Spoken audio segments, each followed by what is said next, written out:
Welcome, friends. James Corbett here. Thought for the day, October 1st, 2015. And yesterday, you might remember in our Thought for the Day, we were discussing some of the moves towards at least the acceptance of some sort of military coup in Britain or the United States. And I remarked at that time how the true radical, quote-unquote, change will not happen through the ballot box. Well, today I wanted to highlight a story that might seem inconsequential at first blush, but is in fact actually quite revealing in terms of the phenomenon that it gives us a peek into. This one comes from WashingtonPost.com. Secret Service official wanted to embarrass congressman, talking about how, well, at least one Secret Service official, the Assistant Director Edward Lowery, basically tried to release, or did release, leak some information about a Republican congressman who had basically embarrassed the Secret Service in a particularly testy exchange at a congressional committee. So, Assistant Director of the Secret Service urged that unflattering information the agency had in its files about a congressman critical of the service should be made public, according to a government watchdog report released Wednesday. Some information that he might find embarrassing needs to get out, Assistant Director Edward Lowery wrote in an email to a fellow director on March 31st, commenting on an internal file that was being widely circulated inside the service, just to be fair.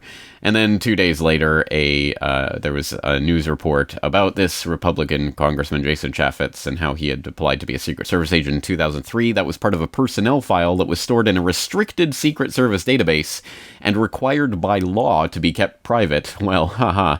I guess if you're in the inner sanctum of the White House and the Secret Service, it doesn't really matter what the laws are. Anyway, nearly all of the 70 agents at a briefing were discussing it. They documented 45 agents who had directly accessed this supposedly secret lockdown file that was required by law to be kept private. So, massive, major leak of information here in order to embarrass someone who was giving even slight criticism to the Secret Service. Now, this in and of itself, I mean, is not a groundbreaking story. I think we all know that this type of thing happens. But I think, again, it is a window into a much, much more troubling, much more systemically important phenomenon, that of blackmail by various arms of the U.S. government against people within its ranks who would seek to undermine the power or the interests of those powerful people with the access to this information.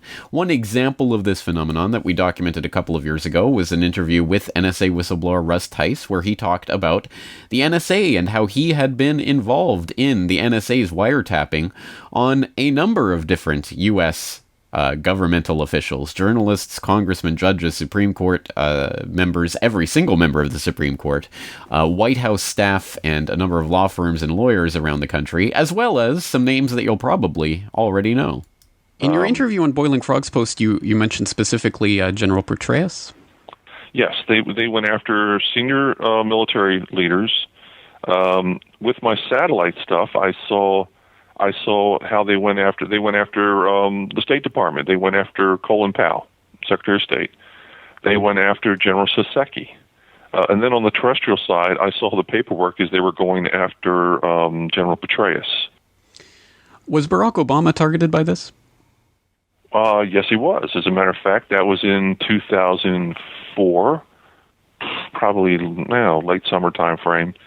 And he was a candidate for senator. He'd already won his primary in Illinois, and that's when I saw, Barack Obama's name.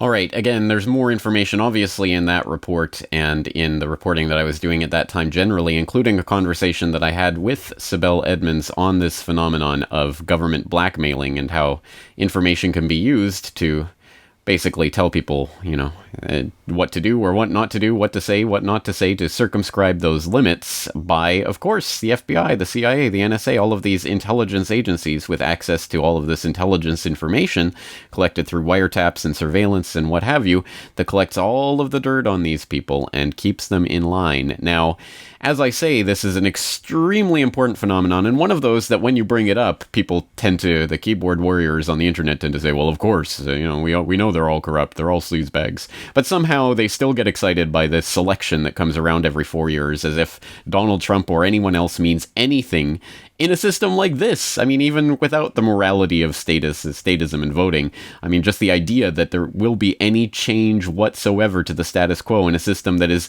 ruled over by a secret government, a shadow government that has its arms on the levers of power, the real power, the surveillance power, the blackmailing power over any member of government who would dare to step out of line. And of course, there's dirt to be had on all of these Congress critters. And for people who don't know about that, well, Sibel has gone even further in recent weeks, discussing the Dennis Hastert case that came and seemingly is about to go without so much as a peep in much of the mainstream media. An extremely interesting case that gets into some of the real dirt on some of these Congress critters and various government appointees and people in the heart of power. And what a can of worms this story really is. For people who haven't been following Sibel's podcast series on this, I'm going to link it up in the show notes. Please do listen to it. It's open to the general public. Please do listen. Incredible information, naming names, the actual names of the people who were involved in these crimes, just financial crimes and what have you, but of course sex crimes with minors that of course were recorded for surveillance purposes by the FBI, the CIA, and others, and is presumably and has been and will be used as blackmail bait for so many of these scumbags who are up to their eyeballs in this. Again, naming the actual names of the people involved. Sibel taking another extremely brave step here. I hope people will support it. Obviously, I'm going to have more to say about this and in more depth in the coming weeks on this program, but stay tuned for that. And in the meantime, please do go through the show notes for just some examples of this. And keep this in mind the next time you think there's going to be some sort of change because of some political candidate that's being selected into office by the powers that shouldn't be in their phony voting machines. No, once again, change is not coming through the ballot box, and this is just another example of that. Once again, James Corbett, CorbettReport.com. Late last month, former Bank of Canada Governor and recently appointed Bank of England Governor Mark Carney surprised many by criticizing the quality of the economic data being provided by the UK's Office for National Statistics. Measurement of investment in Britain was one source of discomfort for the former Goldman Sachs insider, who said that, "We're not putting full weight on that data, and it has to be said that it doesn't entirely feel right that investment is, as measured, falling at a time when we see continued strengthening investment intention." He added that a lot of work would have to be done to bring Britain's flow of funds data up to international standards. To be clear, what was surprising was not that the ONS data is incomplete and misleading. Everyone with an ounce of economic understanding already knew this. What is surprising is that a high-ranking bank official was admitting that the data that they and the market in general is relying on is so unreliable. But perhaps this shouldn't be surprising. Back in 2007, Li Keqiang admitted that China's GDP data is man-made and unreliable.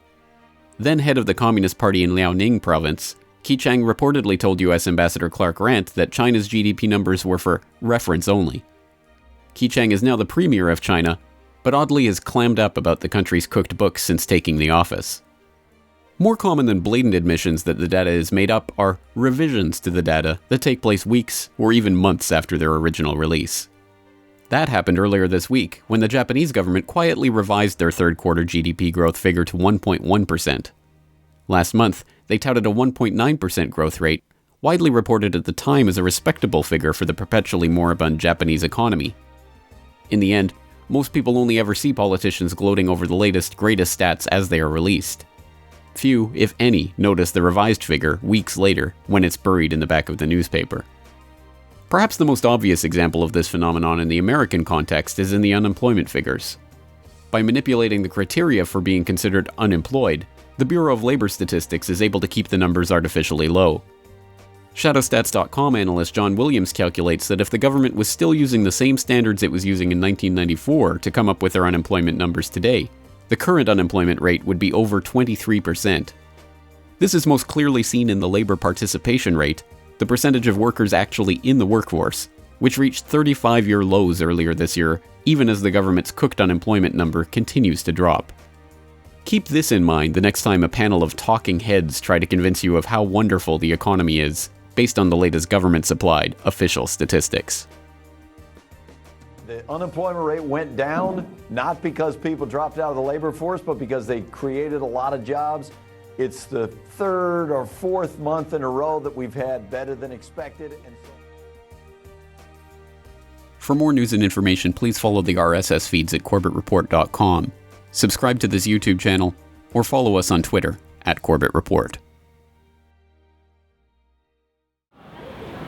Welcome, friends. James Corbett, CorbettReport.com, coming to you from the increasingly frigid climes of Western Japan. And today I'm reporting live on the scene from the corridors of crass commercialism, aka the shopping mall. And for those of you out there wondering, yes, Japan, just like whatever country you're in back home, has these meccas of mass merchandising where people flock at this time of year to buy the useless googads and gadgets and other useless items that we have been trained to believe are the only ways of showing one's love for one's fellow friends and family at this time of year during the holiday season. So here I am right in the heart of the Christmas madness, and so I thought I'd show you some of the Christmas garbage that's for sale at the shopping malls here in Japan. It's pretty much the same as back home in Canada or wherever you might be. And that is a sad testament to the fact that the commercialization of global culture continues to spread like a cancer around the world.